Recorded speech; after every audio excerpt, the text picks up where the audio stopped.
Well, this devastating, deadly winter storm, something that Fox 17 News and our Code Red weather team alerted you and our city leaders about for several days leading up to the big storm. Take a look at our warnings. This could be a historic storm for us. We are bracing for a significant winter storm to hit our area. I need you to prepare for ice impacts. This is not a snowstorm for us. A winter storm watch is in effect for every single county here in our viewing area. Saturday and Sunday could end up being an ice storm for the majority of us. I need to make sure that you're prepared for ice impacts. The ice is going to be the #1 concern with this system. Increasingly concerned here for ice impacts. Here's what it looks like on the map. Power outages scattered to widespread, depending on where you are, will be possible this weekend with the amount of ice that we're expecting. Snow, sleet, freezing rain, all part of a dangerous storm system working its way across the mid-state. All right, despite those warnings about ice, NES leaders say they prepared for different winter weather. We were expecting to get a snowstorm with a little bit of ice up until about a day and a half before it came into our service territory. Now, nearly a week after the storm, questions growing louder from you about how prepared NES was for a forecast many say came with plenty of warning.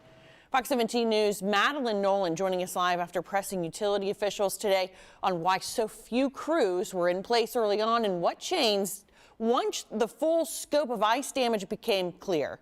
Madeline? Yes, Megan, this was a tricky storm to nail down, but seemingly other utility companies heeded to these warnings and over-prepared in a sense. But because NES seemingly did not, thousands or hundreds of Nashvillians could still wait weeks without power. The way I took it, the NES was already in gear and ready for it. They wasn't ready for nothing. Daniel Canfield is one of thousands in Nashville still without power heading into the frigid weekend. Metro Council members calling on NES to provide customers with a timeline, only for them to say it could be weeks before everyone has lights back on. I believe customers will have power in 2 weeks, but I would like to refine that for customers so that each neighborhood, they'll know what they need to plan for. Do you think there were enough warnings leading up to this storm about the possibility that it could be pretty big? Oh, yeah.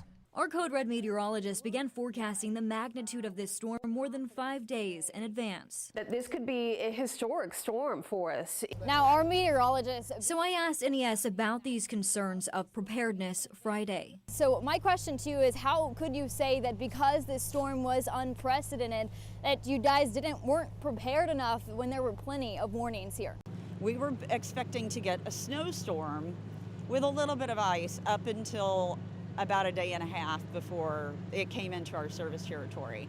So we went from getting a little bit of snow to getting an enormous amount of ice that blanketed our entire service territory. NES says at that point they staged for a snowstorm, but when it shifted to ice, they say they started calling for more crews.